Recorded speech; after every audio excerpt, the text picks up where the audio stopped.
A few moments later. Punta tayo ngayon sa umaga.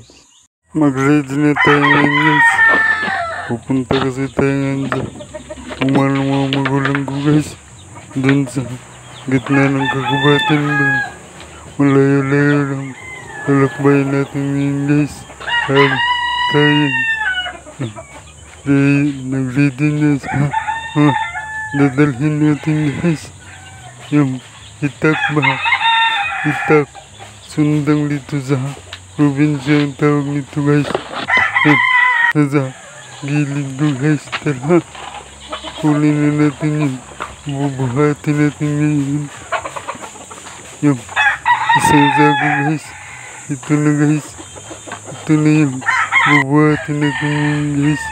Talaga guys. Lakad na tayo guys. Patungo dun sa lugar ng kagubatan guys. Layo-layo. Dito tayo ngayon. Dadaan sa kalsada guys.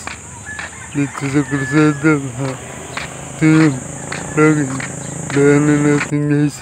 Para tayo makapunta dun sa kagubatan. Sa gitna ng kagubatan guys. Sa umanong mga magulang ko ha.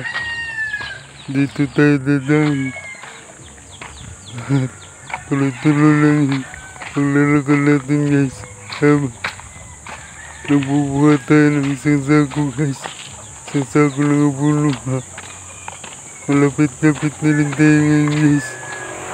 Kunting tiis na lang guys. At ngayon guys, andito na ako guys. Dumating na ako guys. Dumating na ako sa umalong mga magulang. Papakita ko lang sa inyo yung bunga ng saging guys. Kahit yung natumba na saging guys. Pakikita ko lang sa inyo guys. Kaya nga, yung natumba na saging guys. Paputulin na natin yun guys. Dahil pagkatapos nito guys. Uwi na tayo sa bahay guys.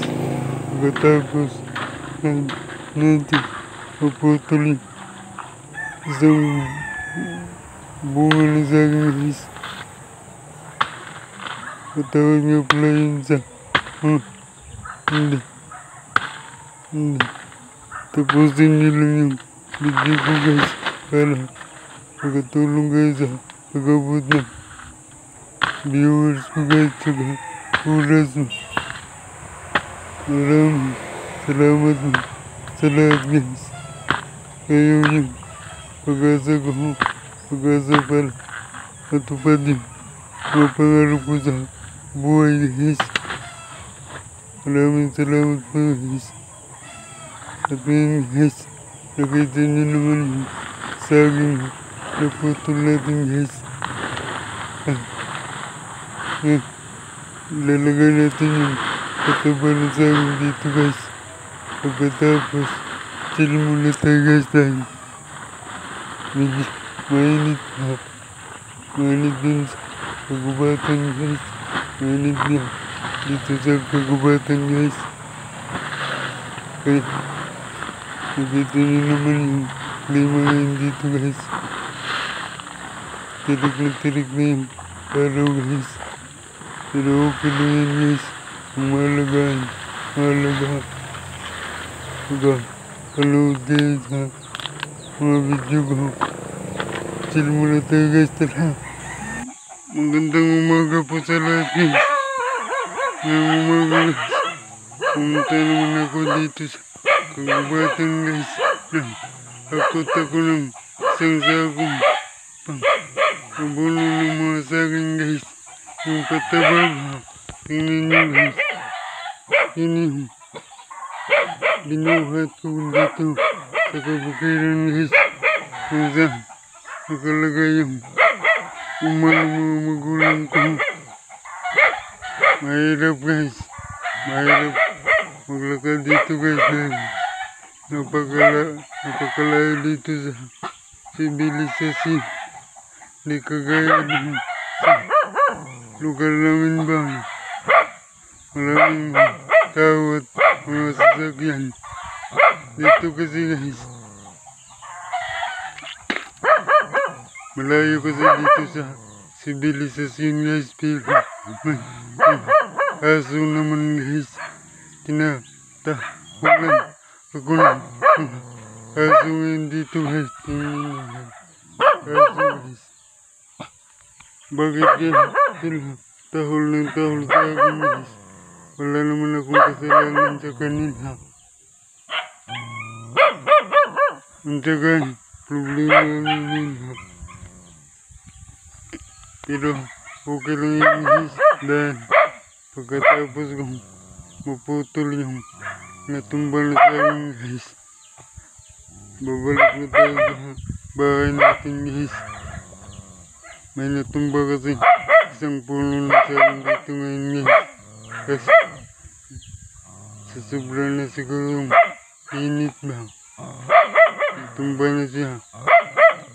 Nandito nga pala ako sa ilalim ng puno ng mangga guys. Dito ako ngayon nakaupo guys. Dahil relax muna ako dahil napapagod ako sa kakalakad dito. Malayo kasi sibilisasyon to. Umalong mga magulang ko guys.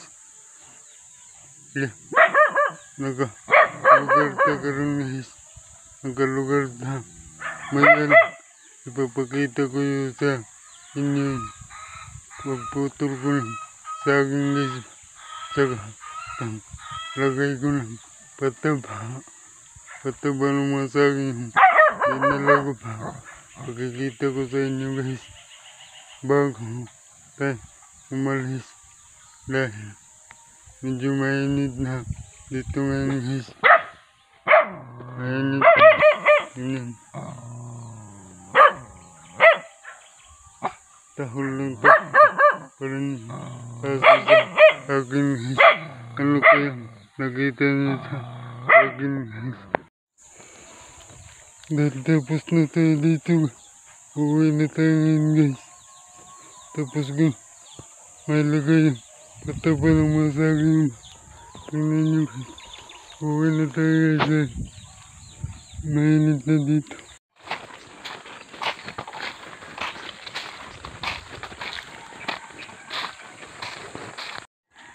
Ito yung saging guys. Ito yung saging. Naputol natin guys. Dahil tapos na tayo dito sa umanong mga magulang ko guys. Uwi na tayo guys. Dito tayo dadalhin guys.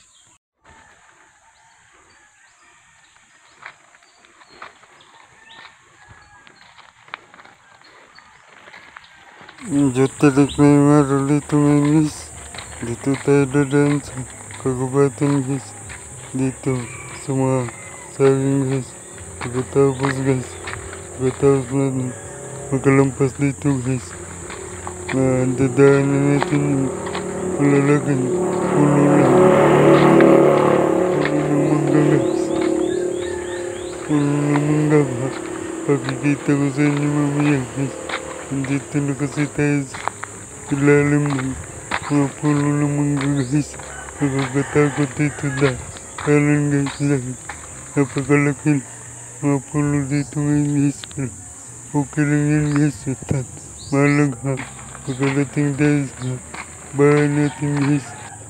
At ngayon guys, dito tayo dadaan sa highway ngayon guys. Pagbalik na naman tayo guys. Pagkakain ko lang guys, doon sa umanong mga gulang ko guys. Malayo-layo lang. Nilakbay natin ngayon guys.